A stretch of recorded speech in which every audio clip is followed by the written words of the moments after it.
empresas van cambiando, los paradigmas van cambiando y Hugo hoy creo que nos va a ampliar muchísimo en este aspecto, pero sí me quedó de que ya pasamos esa era de la informática y hoy hay un fenómeno social, ¿sí? Más allá de las herramientas por las cuales estamos adquiriendo información, y en eso, como institución, como universidad, sí, queremos ir detrás de ese fenómeno, que hay que analizar, que hay que generar ámbito de debate, y bueno, hoy nos toca emparentarlo con este tema del emprendedorismo, con esta red de talentos, con las mentorías.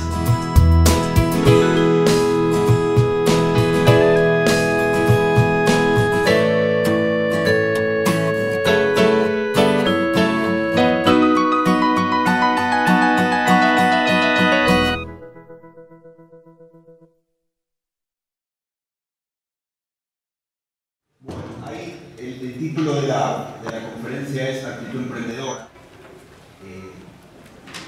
Antes que nada, aclarar, es decir, nada más lejos de mí que hacer una sesión de autoayuda, ¿no? Sobre cómo emprender y explicar los valores de la ética del esfuerzo.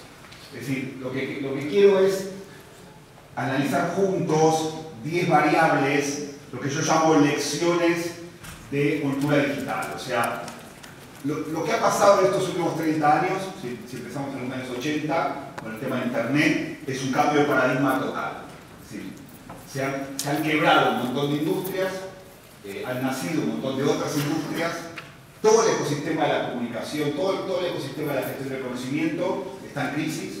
Esto incluye a la educación, a los medios, a los intermediarios de todo tipo, incluso diferentes industrias.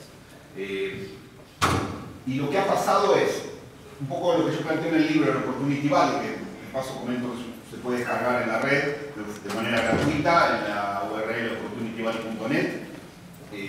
Digo, hemos tenido 30 años de lecciones y en el caso de Iberoamérica aún todavía nos quedan muchas lecciones para aprender. Es decir, aún nos quedan hacer, lo que yo digo, un leapfrog, ¿no? Un salto para lo que no hemos hecho, comenzar a hacerlo ahora. Estamos en un buen momento para hacer ese cambio. Todo ese cambio se basa bajo el concepto de actitud emprendedora. ¿Por qué? Porque si nosotros tomamos experiencia de lo que ha pasado básicamente en el Silicon Valley, nos damos cuenta que muchos de los cambios, de las disrupciones que ha habido en el entorno tecnológico, surgieron de chicos muy jóvenes, incluso sin ninguna experiencia laboral, el caso más paradigmático es el caso de Larry Page y Sergey Brin en Google, que salieron de la universidad y su primer trabajo fue Google, ¿no? Y de hecho, ellos siempre comentaban que lo que quisieron hacer con Google era un campus para que ellos se siguieran sintiendo en la universidad. Y bueno, ellos son el paradigma, pero podríamos nombrar cientos de jóvenes, chicos veinteañeros, que partiendo desde cero, ignorando o contradiciendo o atacando incluso el paradigma de ese momento, crearon industrias nuevas y nos cambiaron a todos, ¿no? Entonces, ahí es donde funciona el concepto de la actitud emprendedora. ¿Cómo podemos, prácticamente con pocos recursos, incluso sin experiencia laboral, incluso desde la Patagonia o desde el sur del sur, podemos, si tenemos buenas ideas, si tenemos mucha actitud, si tenemos energía, si tenemos mucho foco y un buen conocimiento, generar nuevas industrias, nuevos prototipos, nuevos mercados, ¿no? Y todo base a este aprendizaje de cultura digital. Así que vamos a ver algunas lecciones. Primero, el concepto de reiniciar la sociedad. O sea, lo que ha pasado es que en estos años ha habido un refresh, un reinicio de toda la sociedad, tanto en el mundo del trabajo, en las redes profesionales, en la arquitectura del aprendizaje, en la relación entre los públicos objetivos y las empresas, entre la relación entre ciudadanos y Estado, en el consumo colaborativo, en la universidad, en la ciencia. Es decir, en todos esos terrenos y en otros más ha habido un cambio enorme, ¿no? Y ahí es donde tenemos mucho para aprender. Vamos a ver esos 10 cambios. Primero, reducción de costes de hardware, software y conectividad. O sea, 20 años atrás uno pensaba, si uno quería realizar un negocio, si uno quería incluso tener visibilidad profesional fuera del ámbito hiperlocal, lo que hacía era intentar trabajar en alguna corporación, en el Estado, en alguna mega empresa que te legitimara de cara a la sociedad. Era muy difícil hacer algo con tus colegas de universidad y crear un emprendimiento y además ser visible y además que te reconocieran los demás. Bueno, ese cambio, es decir, eso que antes era imposible, hoy es muy fácil de hacer en base o en gran parte a este tema. Es decir, se ha reducido el coste de hardware, un computador hoy es baratísimo, un smartphone tiene un precio casi residual, va a seguir bajando el coste de la tecnología. El software, con el software sucede algo muy similar, especialmente con el software abierto, y con la conectividad sucede algo muy similar. Este año incluso en Europa ya está funcionando la cuarta generación, que casi duplica o triplica la velocidad de la tercera generación, y evidentemente de aquí a 10 años tenemos una quinta, una sexta generación de conectividad que ya permitirá no solo conectarnos en tiempo real, sino transmitir video en HD, en tiempo real, streaming, etcétera, etcétera, etcétera. O sea, con una reducción tendiendo a coste cero de hardware, software y conectividad, las posibilidades de crear negocio son muchísimo más grandes. Digamos, ¿qué sucede con esto? Primero, si nosotros queremos destacar a nivel de visibilidad, a nivel de mercado, tenemos que crear una nueva tensión. Es decir, la industria del siglo XX habitualmente trabajaba creando falsos monopolios, ¿no? O mejor dicho, digamos, falsas estructuras de poder donde ellos eran los únicos capacitados para legitimar algo, ¿no? Estoy pensando mucho en los medios. Bueno, ahora lo que sucede es, si yo me junto con 4 colegas, insisto, y queremos hacer un pequeño medio en la Patagonia y aportamos valor y comunicamos de manera pertinente y damos una información de valor y no un commodity, probablemente nos convertamos en un referente social. Y todo esto a un coste casi marginal. Eso antes era imposible, hoy es una posibilidad. Segundo punto, la desintermediación. Si pensamos en todos estos actores que mencionaba recién, universidades, empresas, medios, no sé, podemos nombrar un montón. Estaba pensando hace poco, estaba en Buenos Aires hablando con el dueño de una agencia de turismo, que estaba tratando de cerrar la agencia, porque el modelo de intermediación turística, esta idea de comprar el pasaje para que la gente vaya a Europa o armar un tour, prácticamente era un negocio totalmente obsoleto, ¿no? Bueno, y podemos nombrar un montón de negocios que se basaban en la intermediación. En el sentido que yo tenía la capacidad, y solo yo como corporación, como Estado o como empresa, de intermediar entre un producto y un servicio y un consumidor. Bueno, todo esto se ha roto en esta lógica de la crisis de los intermediarios tradicionales. Y el gran elemento a tener en cuenta es, no es que no haya intermediarios, porque las redes sociales son intermediarios, Google es un intermediario, TripAdvisor es un intermediario, Airbnb es un intermediario, si compro un pasaje en Despegar es un intermediario. Pero son nuevos intermediarios basados en una relación mucho más valiosa y de valor añadido con el usuario. Es decir, lo bueno de estos nuevos intermediarios es que le aportan un valor extra a la relación con el usuario. ¿Por qué? Porque no están basadas en monopolios o oligopolios, sino en productos mucho más atractivos de cara al usuario. Por eso la competencia. Hace poco, la semana pasada en Barcelona, hubo un paro de taxistas. ¿Por qué? Porque resulta que entró en España la aplicación Uber. Vieron que la aplicación Uber es, cualquier persona que tiene un coche, se inscribe a la aplicación y puede llevar a otras personas. Incluso hasta puede ganar un dinero en la ciudad para transportar a otras personas en el núcleo urbano, pero también a otras ciudades. Bueno, los taxistas, que son intermediarios tradicionales, hicieron un paro porque querían que el gobierno de Cataluña, en este caso, pusiera unas trabas para que esta plataforma no pudiera desarrollarse. Es decir, Lo que quiero decir es, más allá de juzgar el caso, si está bien, si está mal, lo que digo es, empiezan a haber nuevos intermediarios que generan unas nuevas dinámicas de valor donde el beneficio mayor lo tiene el usuario.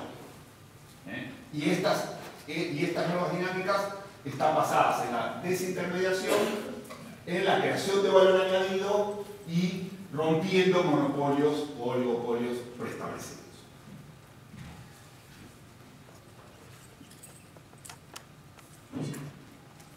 Punto 3. Pensando sobre todo en jóvenes, ¿no? El concepto de la larga cola, la larga cola digital en este caso.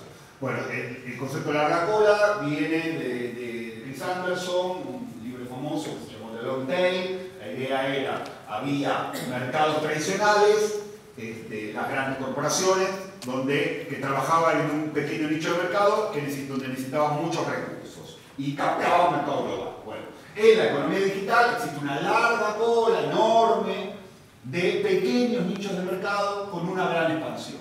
La única manera de generar nichos de mercado con una gran expansión es en digital, es en redes. ¿Qué quiero decir? Yo puedo estar perfectamente en Puerto Madryn y recién estaba en la tienda viendo productos artesanales, pulóveres y otras cosas. Yo podría perfectamente hoy desde Puerto Madryn, incluso desde mi casa, vender por internet productos artesanales patagónicos a todo el mundo. El coste de hacer esto es prácticamente marginal. Es una buena estrategia de marketing, evidentemente un buen producto y poco más. Esto lo puedo hacer ahora. 10 años atrás no podía, 20 años atrás no podía. Si yo quería vender un producto patagónico, probablemente ya no al mundo, sino en Argentina, tenía que abrir una tienda en Buenos Aires, invertir un montón de dinero, etcétera, etcétera. De la misma manera, dando el ejemplo del suéter o de cualquier producto patagónico, lo podemos transferir a un montón de nuevos mercados que permiten, con pocos recursos, crear un mercado. Evidentemente, no es tan fácil, tiene que haber un valor, tiene que haber un diferencial, tengo que hacer algo que otro no esté haciendo y que me permita a mí tener una posición significativa de visibilidad en un nuevo mercado. Es difícil, pero es mucho más fácil que hace 20 años. ¿Por qué? Porque no se necesitaban tantos recursos como se necesitaban hace años. Aquí hablamos un poco del concepto de lo hiperlocal. Es decir, cómo yo puedo desde un mercado, desde la hiperlocalidad, aportando un valor diferencial, llegar a mercados globales. Esto hace 20 años, en el mundo analógico, en el mercado, digamos, industrial del siglo XX, no se podía hacer.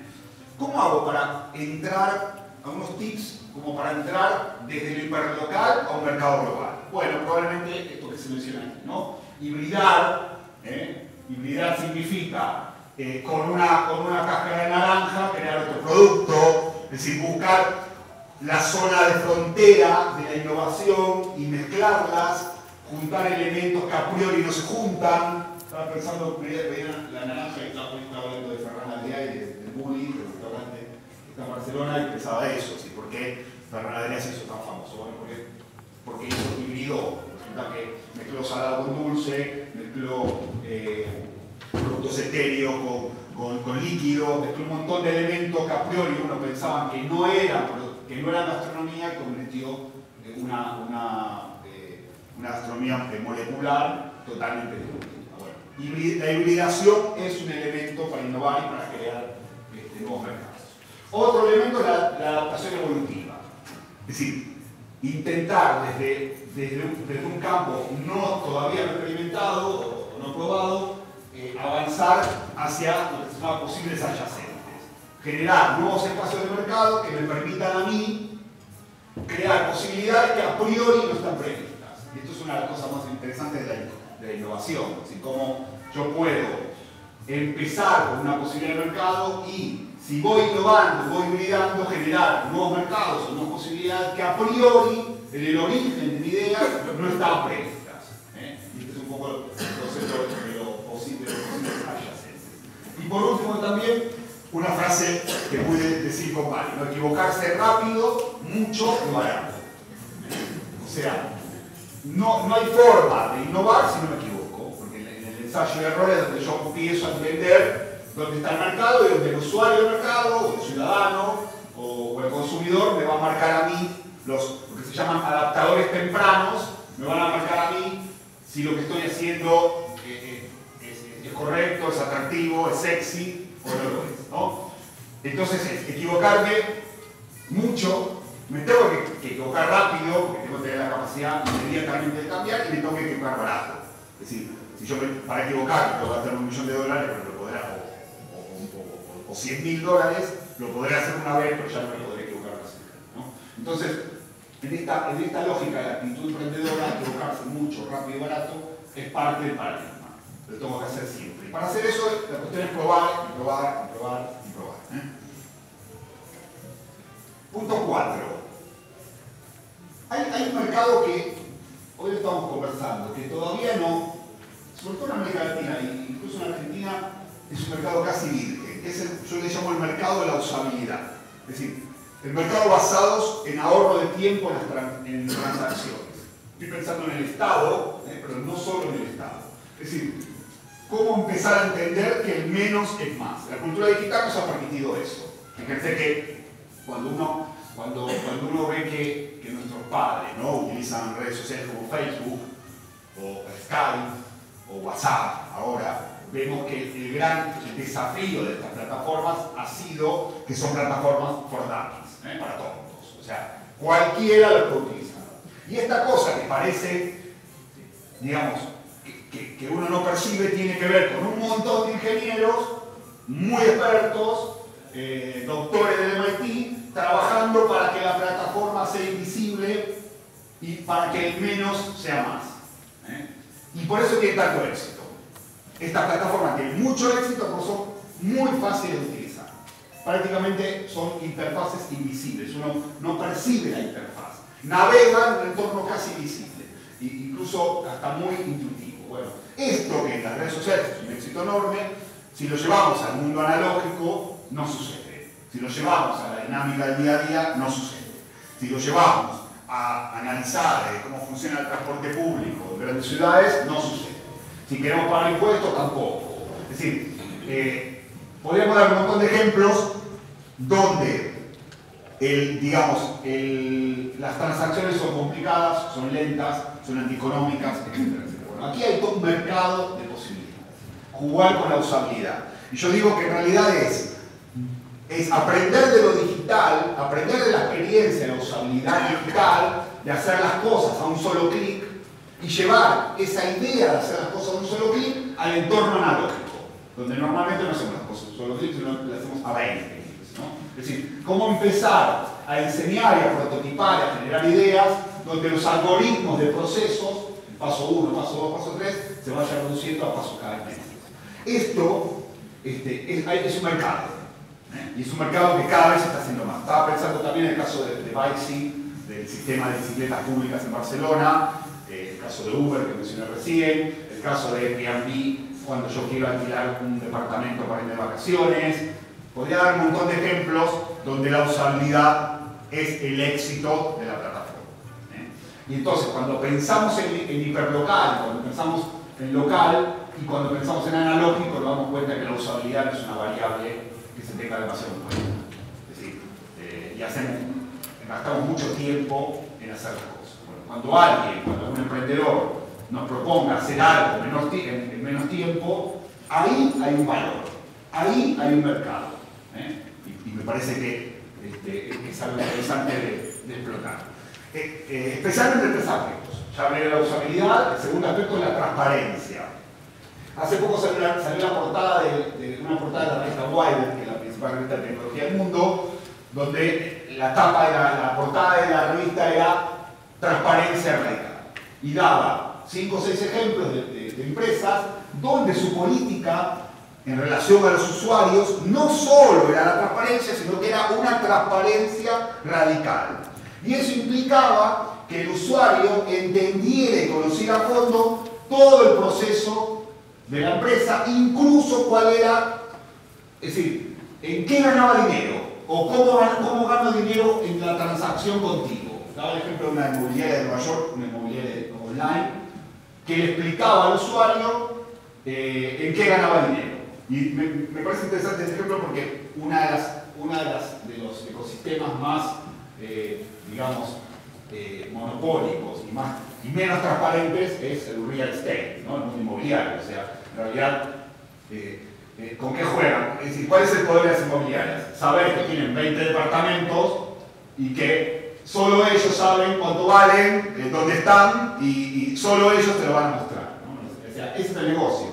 En la medida que la gente empieza, bueno, ya lo está haciendo, ¿no? En Estados Unidos, con plataformas como Craigslist u otras, ya directamente ponen los departamentos, ¿no?, a la venta en una relación directa con otro cliente y se evita la intermediación, que en el caso inmobiliario no es menor, claro, es un coste muy importante.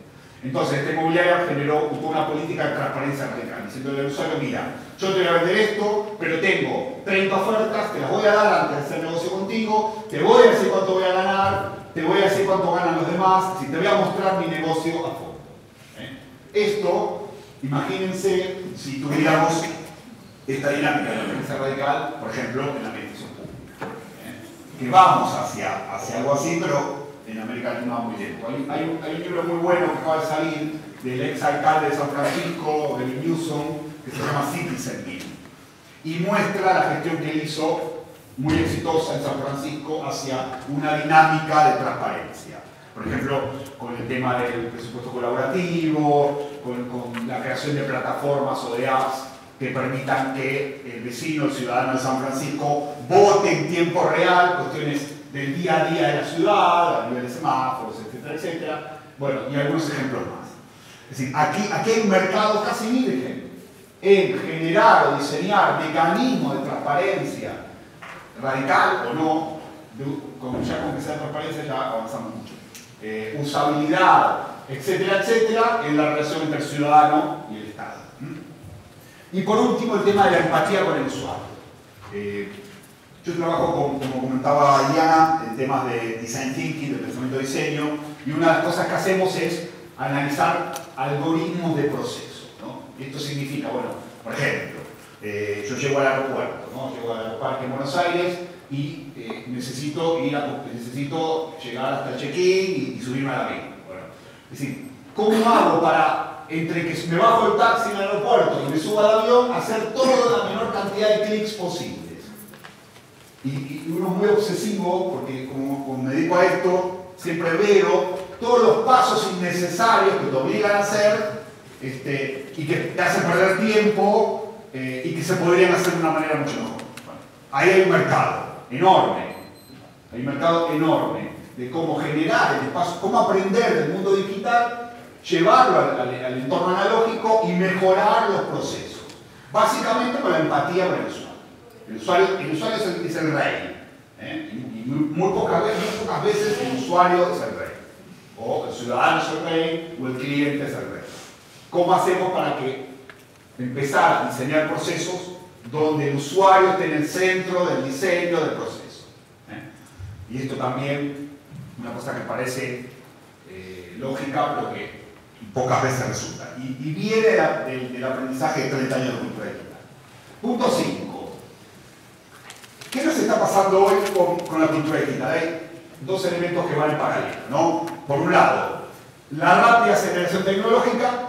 Si la tecnología va muy rápido, ¿por qué? Porque los mercados van muy rápido, porque las empresas que se dedican a diseñar tecnología trabajan bajo una lógica de obsolescencia planificada y lo que necesitan es cambiar muy rápido para que todos cambiemos muy rápido y puedan seguir vendiendo dispositivos, productos, hardware, software, etc.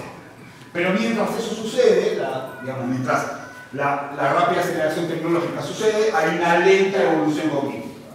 Nos cuesta mucho estar al día de todo lo que sucede. Esto que a priori puede generar una crisis, porque a veces nos pasa, ¿no? Que nos sentimos como mal, o como atrasados, o como emigrantes digitales, o porque no estamos al día. Bueno, nos damos cuenta que al final no es tan grave, ¿no? ¿En qué sentido? Que, claro, uno puede ser un geek y estar al día con todo, pero al final te das cuenta que, bueno, si estás a la última, al final lo que estás haciendo es haciendo el juego a la industria, ¿no? Ni más ni menos, o sea, no es necesario estar a la última.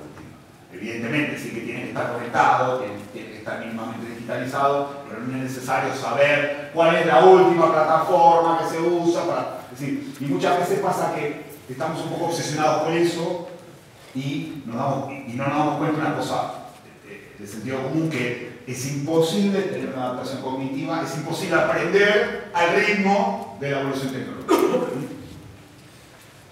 Entonces, ¿qué pasa? Digamos, ¿cómo podemos ajustar este gap, esta distancia? Por un lado, prototipar. Yo cuando soy profesor visitante de Stanford y llegué la primera vez en 2007, y lo primero que me dijeron fue eso. Nosotros aquí en el Departamento de Ciencia de la Computación, donde trabajábamos, me dijeron, esto vale prototipar. Nunca tenemos un producto final. Nunca hay un producto final. Siempre estamos en beta. Siempre estamos prototipando. Esto te permite manejar, gestionar mucho mejor el margen de error y te permite interactuar siempre con el usuario. Poner siempre al usuario en el proceso, porque si resulta que no es un producto final terminado, sino que siempre es un prototipo, esto nos permite trabajar siempre con el usuario. En el libro yo menciono una entrevista muy buena que le hacen al exalcalde de Nueva York, a Bloomberg, explicando el sistema de bicicletas de Nueva York, que se llama Bike, está financiado por Citibike, porque está financiado por el banco, Citibank, se llama Citibike. Bueno, y la entrevista lo que menciona es, nosotros no sabíamos bien cómo íbamos a implementar Citibike. Empezamos haciendo un prototipo muy básico para ver cómo el usuario se adaptaba, cómo el usuario lo utilizaba y nos fuimos adaptando a la necesidad del usuario. Y esto es interesante mencionarlo porque muchas veces, sobre todo en la administración pública, incluso en las universidades, pero también en el Estado, estamos como muy pendientes de entregar a los usuarios, al cliente, un producto final.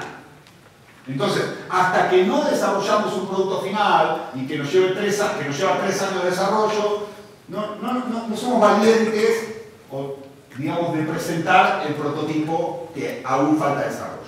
Y eso a veces ralentiza mucho los procesos y no incorpora al usuario al proceso, porque lo que queremos, el planteo es, vamos a hacer algo terminado y hasta que no esté terminado, no se lo presentamos a la gente para que la gente no piense que está mal o que sea crítica, etcétera. Cuando en realidad la cultura digital, los 30 años de cultura digital o de contracultura digital nos enseñaron lo contrario. Es decir, en ciertos procesos, evidentemente no en todo, no puedo prototipar mucho en un hospital, por ejemplo, pero en ciertos procesos de interacción con el usuario uno puede tener la valentía de prototipar e integrar al usuario en el desarrollo del proceso, ¿no? Como el caso que contaba de Citibank. El pensamiento de diseño, el design thinking, es un buen ejercicio para prototipar, porque uno parte de un problema y llega a un prototipo de solución, donde el público objetivo, y esto también es interesante para quienes trabajan para jóvenes o personas que estén haciendo startups, o incluso también para la administración pública, siempre uno no puede pensar en todo un mercado. Uno no puede pensar en toda una sociedad, uno tiene que pensar en adaptadores tempranos. Es decir, que son los primeros que van a medir ese producto, que son los primeros que van a testar el producto que yo tengo y que son los que, si el producto supera esa primera fase, son los que van a viralizar mi desarrollo en públicos más grandes. Siempre cuento una anécdota. Yo no vi siempre a Estados Unidos y cuando volví de vacaciones, yo soy de Buenos Aires, voy a ver a mis padres en enero de 2008 y recién había salido el iPhone, ¿no? El iPhone 1. Entonces yo vine a Buenos Aires con un iPhone que nadie tenía porque había salido hace 3 meses, yo lo había comprado en San Francisco. Bueno, claro, todo el mundo como alucinado, un touchscreen, un teléfono que no había existido antes. Yo recuerdo una conversación con mi padre en casa, como diciéndome, esto es imposible para mí, esto nunca lo voy a entender, ¿qué es esto? Yo no necesito tanta tecnología, etcétera, etcétera, etcétera. Bueno, 5 años después mi padre tenía un iPhone, ¿no? O sea, y lo usaba perfectamente. Entonces, ¿qué pasó? En realidad, el desarrollo, el prototipo, el desarrollo del producto de Apple pasó del adaptador temprano, que era yo, a lo que se llama adaptador tardío, late adopter, a el laggard, que es el último adaptador, o late majority, la mayoría tardía, y luego el último, mi padre, ¿no? pero llegó ahí, porque pasó por todas esas fases. Entonces, a veces uno siente que fracasa mucho en un desarrollo de producto, en un desarrollo de servicio, porque quiere llegar a todos desde el primer momento. y no está pensando en el adaptador temprano. En un pequeño grupo, en un pequeño nicho, que son los que van a testar mi producto y que son los que van a decirme, además, me van a dar un feedback de si estoy por el camino correcto, que puedo cambiar, que no puedo cambiar. Para esto tengo que ser transparente, para esto tengo que hacer innovación abierta, porque tengo que abrir mecanismos, canales de conversación con el usuario, y para esto tengo que integrar al usuario al proceso. Fácil de decir, difícil de hacer. Pero es el mecanismo correcto, y es un poco, volvemos a lo mismo, a la base de toda esta conversación, lo que nos ha enseñado 30 años de contracultura digital, donde el usuario siempre se está integrando al proceso. Punto 6. Está pasando una cosa muy interesante ahora, ¿no? Negroponte nos dijo hace 20 años, en su libro famoso Being Digital, nos dijo que estamos pasando de los átomos a los bits, ¿no? Y que todos los átomos se convertían en bits. Bueno, lo que nos está pasando ahora es que estamos volviendo a los átomos, pero desde los bits, desde el aprendizaje de 30 años de cultura digital. Y esto es fantástico, porque volvemos, es decir, lo interesante es que estamos, digamos que en las interacciones analógicas estamos aprendiendo de todo un mundo digital. ¿Saben que estaba pensando en el consumo colaborativo? En todas estas plataformas alucinantes que existen ahora, por ejemplo el crowdfunding, ¿no? la plataforma para microfinanciación. Cómo yo puedo generar un producto, generar un servicio, hacer algo y pedirle plata a la gente. Y explicarles de qué va. Hay una plataforma muy interesante en Estados Unidos para escuelas secundarias que se llama Donor Choose, que fíjense que salió este año como la plataforma más exitosa de innovación social del mundo, el Fast Company, que también es una revista interesante de temas tecnológicos. ¿Por qué? Porque es una plataforma que hacen una plataforma de crowdfunding que hacen el sistema público de escuelas de Estados Unidos, donde una maestra va a la plataforma y dice: necesito $2.000. Y explica para qué. Bueno, porque estamos haciendo un proyecto de investigación con mis alumnos y tenemos que comprar unas pipetas y además tenemos que hacer un viaje al museo tal y además necesitamos un computador, una cámara de fotos y detallan con lujo de detalle cuánto vale cada cosa, piden el dinero y además si tú aportas dinero ellos te ofrecen algo a cambio. Puede ser un libro, puede ser el resultado de investigación, lo que sea, ¿no? Bueno, y está teniendo un éxito enorme. Evidentemente eso no reemplaza que el Estado se tiene que hacer cargo de la educación pública de Estados Unidos, no lo reemplaza, pero lleva a un entorno analógico algo que venimos aprendiendo de la cultura digital, que es cómo en la inteligencia colectiva sumamos a la gente para que nos ayude a cumplir nuestro objetivo. Entonces nos encontramos con un montón de prácticas analógicas que están contaminadas con la práctica digital. Después podríamos dar algunos ejemplos cuando conversamos, digamos, en preguntas. Yo hablo de estos espacios Lego. ¿Vieron el Lego es el Rusty, ¿no? ¿Existe el Rusty? Yo estoy frustrado porque mi padre nunca me compraba Rusty porque tenía plata y me engañaba que me la compré y nunca me lo compraba. Bueno, pero bueno, entonces como en esa época no tenía Rusty, ahora tengo un montón de Legos, ¿no? en casa. Bueno, el espacio Lego, el Lego lo que tiene de bueno es que te permite construir de manera independiente, autónoma, construir tus propios mundos, unir piezas. Ahora hay una plataforma muy buena que hicieron Lego con Google, que se llama Build with Chrome, construir con Chrome, que es el navegador de Google. Qué fantástica, lo que le guste Lego, utilícenla. Es un Lego virtual, donde yo no tengo que gastar un montón de dinero comprando piezas reales y puedo construir Lego y además va conectado a todas las plataformas de Google, a Google Plus, a Google Drive, etcétera, etcétera. Bueno, toda esta dinámica tiene que ver con cómo construyo en espacios digitales, en espacios analógicos o en espacios físicos aprendiendo lo digital. El otro ejemplo son los makers, los hacedores. Estas personas que trabajaban siempre en su garage, en su taller para hacer cosas, ¿no? Bueno, ¿qué pasaba? Hace 20 años o 30 años atrás, si tú eras un fan para hacer cosas en tu casa y tenías un taller, bueno, lo hacías. ¿Qué posibilidad tenías de que eso se convierta en un negocio, de que pudieras monetizar eso? Bueno, era muy baja la posibilidad. Ahora hay una comunidad de makers a nivel mundial incluso tienen una plataforma que se llama makers.org, que es fantástica porque tú, si resulta que a ti lo que te gusta es construir bicicletas artesanales en tu casa con viejas bicicletas recicladas, te pones en una web, explicas el proceso, creas una web y puedes vender a quien sea en el mundo, desde Puerto Madryn, tus bicicletas nuevas pero hechas con piezas de bicicletas recicladas. O sea, tú puedes crear un negocio y monetizar experiencias que antes las hacías de manera amateur y que solo se enteraban los 5 vecinos que tienen febrero, ¿no? Y esto es fantástico, porque permite expandir una cosa que antes era un hobby, hoy lo conviertes en un negocio. Punto 7. Hay un concepto que a mí me gusta mucho, ¿no? O sea, ¿vieron?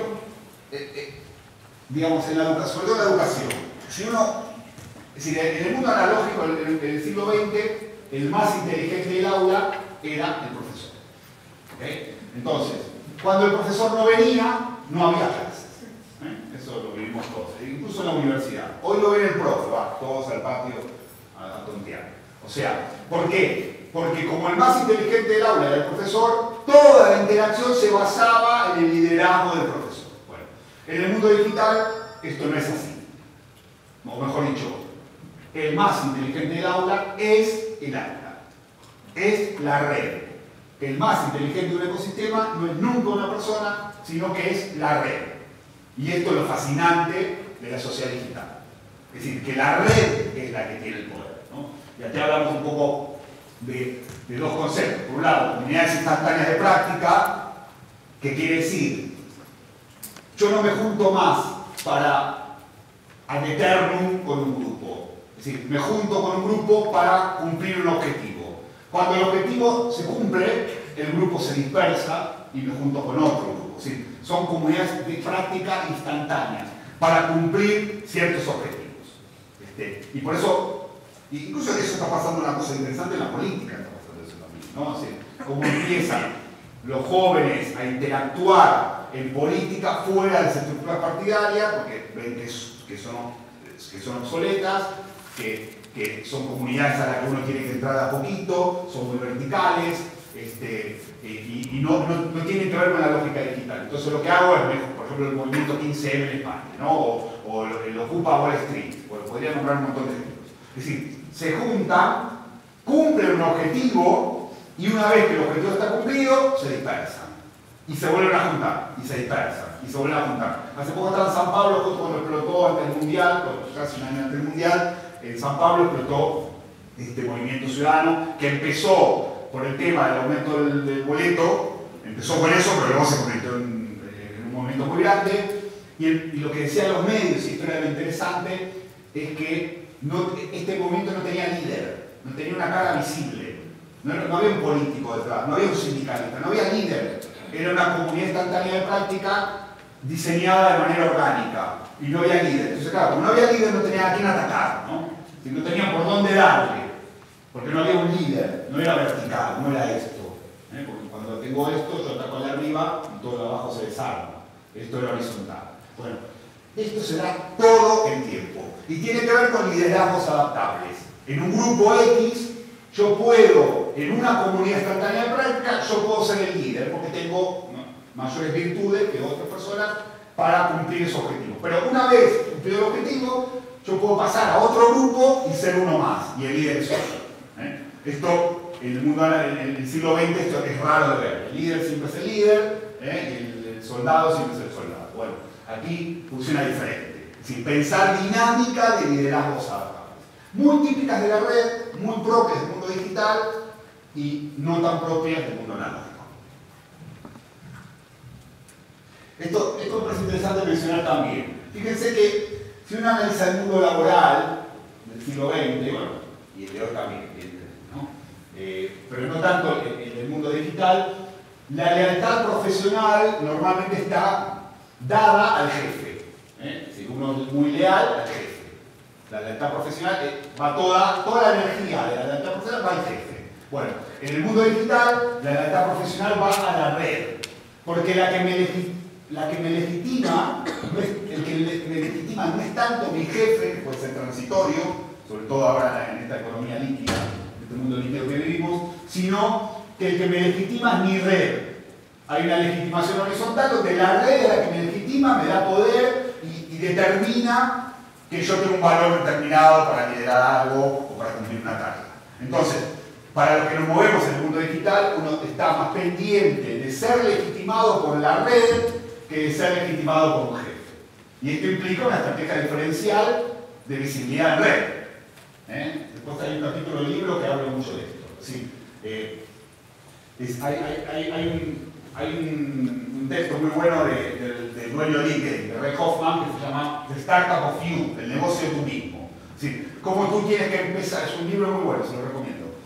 Cómo tú tienes que construir una startup de ti mismo.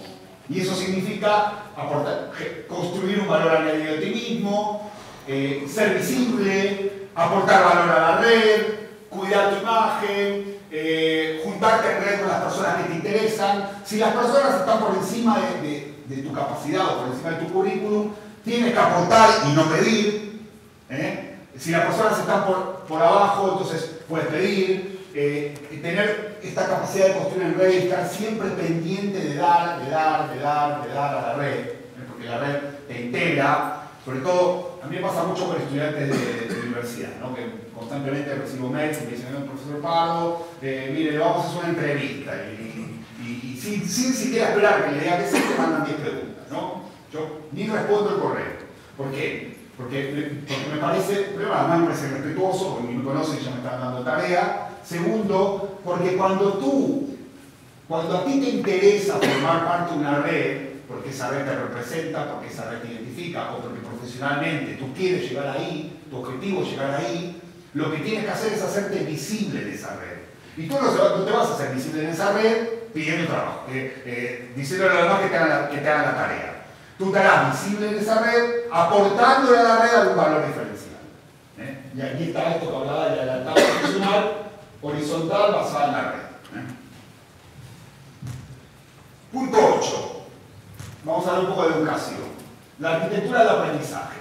Es decir, lo que hemos visto en este mundo digital es que hay una fractura definitiva del espacio-tiempo. Uno aprende 7/24, no aprende más en el aula, aprende en casa, aprende con la tablet, aprende con los amigos, aprende en la red, aprende en Facebook, etcétera, etcétera, etcétera, etcétera, ¿no? Sin embargo, lo que vemos mucho en la educación es que aún hoy todo el diseño pedagógico y curricular se construye en base a la experiencia del aula. O sea, cuando yo diseño la experiencia curricular, el centro, el foco, el centro del universo es la experiencia del aula. Yo tengo que diseñar una experiencia del aula que va de 8 de la mañana a 3 de la tarde, donde debe tener 6 profesores, cada profesor hará tal cosa. Es decir, y todo el centro sigue siendo el aula y se ignora lo que pasa detrás. Y ahí vemos que no está funcionando así el mundo, ¿no? Es decir, que en realidad el aula es un espacio evidentemente muy relevante, pero no es más el espacio determinante del aprendizaje. El espacio de aprendizaje es un flujo, un río que corre, es un flujo. Uno aprende en el momento que menos imagina, en el espacio que menos imagina y con las personas que menos imagina. Es decir, es un flujo, no es un espacio determinado de 8 a 2 de la tarde. Aquí hay un concepto interesante también, lo hablamos con Liliana ayer, con respecto a los edificios. O sea, empezar a entender que si uno considera en la educación que el aprendizaje es un espacio de flujo, la arquitectura tiene que ser una arquitectura de flujo.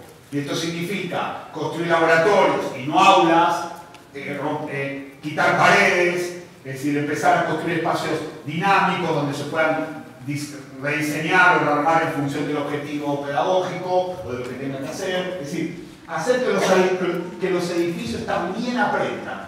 Para que los edificios aprendan hay que diseñar edificios móviles, que se puedan mover, un Lego también, que tengan capacidad de moverse. Si construyes un aula y otra aula y hago edificios cerraditos con paredes, las paredes no son buenos espacios de interacción, obviamente.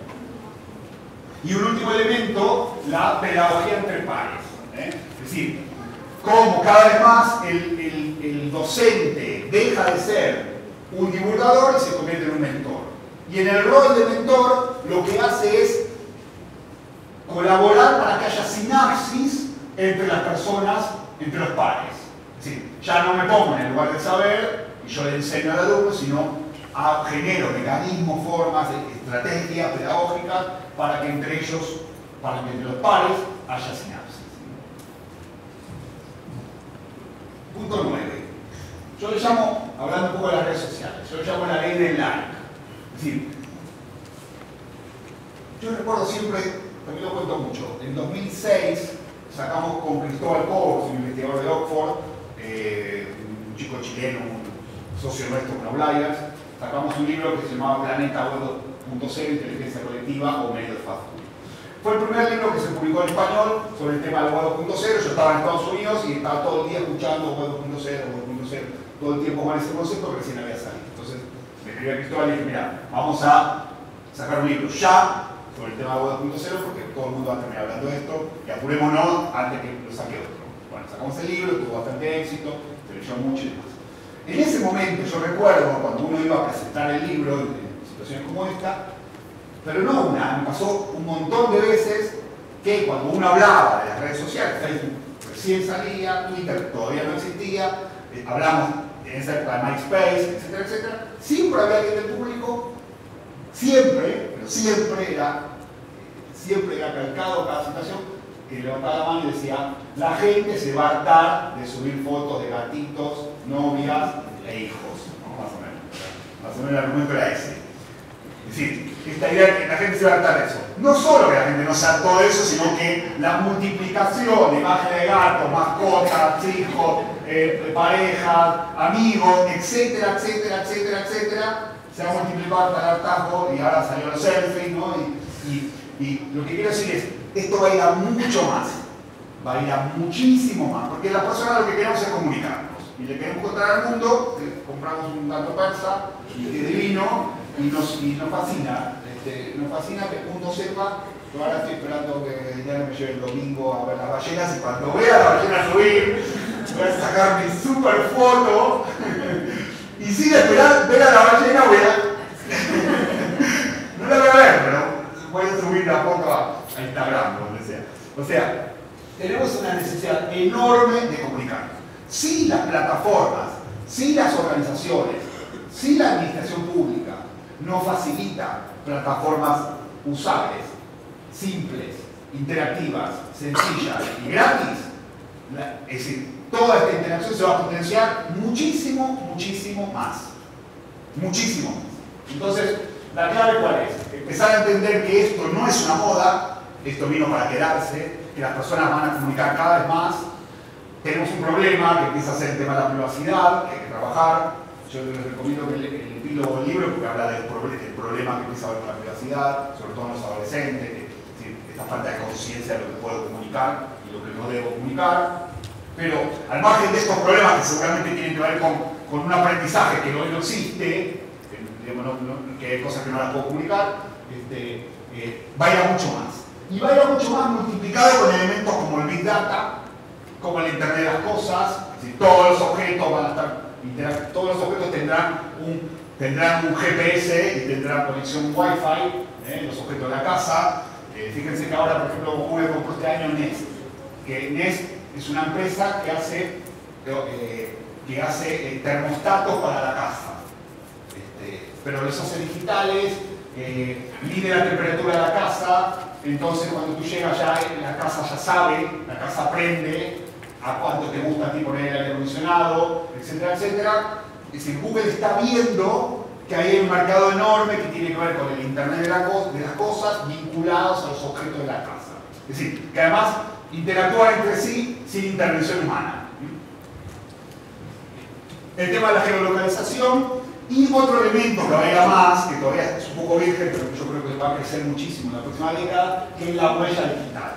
O sea, en todos los procesos que hagamos hay una huella digital. El dispositivo móvil hoy es muchas cosas, pero todavía no es dos cosas. ¿Qué va a ser? Que van a ser seguro. Documento nacional de identidad y tarjeta de crédito. Es decir, son dos cosas que hoy no son y van a ser, pero seguro que van a ser. Es decir, se va a convertir en un elemento para pagar, ya existe para hacer micropagos, pero todavía no es rutina. En Barcelona, por ejemplo, uno puede pagar el metro con el dispositivo móvil, pero va a ser una cosa mucho más. Y todo el tema de la huella digital. ¿Para qué quiero un DNI hecho en papel con un chip si puedo tener un dispositivo móvil personalizado con mi foto integrada para que funcione como DNI? Y en esto, es decir, no es casual que en el iPhone 5 para entrar tenga que poner la huella digital. Es decir, esto no es trivial. Esto tiene que ver con una estrategia de empezar a utilizar el teléfono móvil como documento, como elemento identificatorio ultra personal que me permita a mí identificarme entre las autoridades, pagar multas, pagar impuestos, comprar con la tarjeta, etc. Y punto 10. Bueno, todo esto yo lo pongo como punto 10, ¿por qué? Porque el libro un poco va de esto, ¿no? Es decir, el libro se llama Lecciones aún no aprendidas de 30 años contra la cultura digital. En realidad, la mayoría de estas cosas que mencionamos aquí, todavía en el entorno latinoamericano no se han aprendido, todavía no se utilizan de forma masiva. Yo lo que digo es, bueno, no importa. Es decir, por lo mismo que decíamos antes de la lenta adopción cognitiva, no importa si no lo hicimos. Creo que aquí el desafío no es, digamos, cuestionarnos lo que no hicimos hasta hoy, sino lo que se viene en adelante.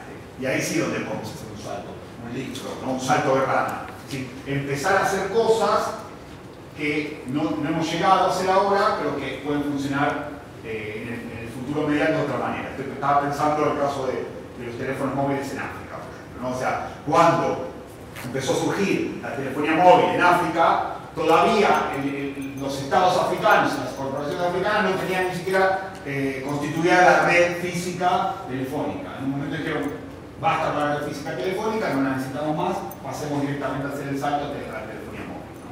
Y esto fue muy bueno porque hicieron un salto de rana de África, a niveles africanos, pero es probablemente cuando uno hace un estudio de buenas prácticas, un benchmarking de lo que está pasando con telefonía móvil, África es un modelo en muchas cosas, en implementación ciudadana de tecnologías móviles, en micropagos, etcétera, etcétera. O sea, quizás la obligación aquí de la administración pública, de los emprendedores, del Estado, de la educación, es cambiar o empezar a cambiar antes de que estemos obligados a cambiar. Porque cuando estamos obligados el margen de maniobra es mucho menos. O sea, empezar a cambiar ahora, prototipando, probando, que sea barato, pero empezar a cambiar ahora. Y yo creo que aquí la clave es ser un poco más pragmáticos, trabajar en el corto plazo, es decir, empezar a hacer una startup de cada cosa que hagamos. Yo creo que una de las cosas que más podemos aprender de la cultura digital es la filosofía de startup.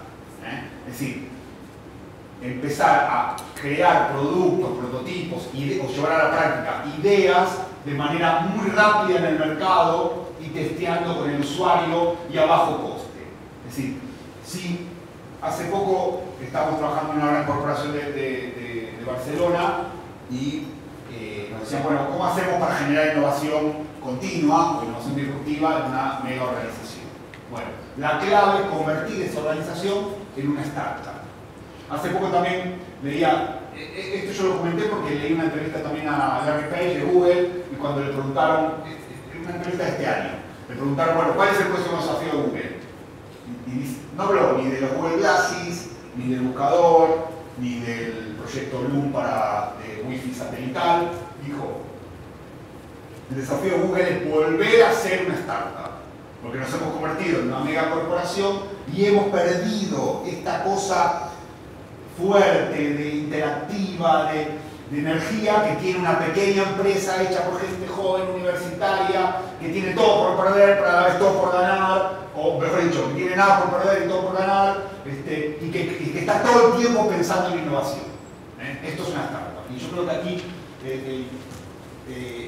la idea es, sobre todo pensando en grandes organizaciones, jugar con el concepto de reglas simples en entornos complejos. Yo no puedo cambiar toda la educación de un día para otro, pero puedo empezar a aplicar reglas simples de interacción con el usuario, funcionando como una startup y empezar a cambiar pequeñas cosas, ¿no? Y esto creo que es probablemente una de las grandes lecciones que nos da los 30 años de contracultura. Bueno, y para terminar, ahí tienen la URL del libro, se lo pueden descargar, está gratuito, además tiene un montón de material, vídeos, podcasts, infografías, etc. Y ahí mi vuelta. Bueno, espero las preguntas, muchísimas gracias.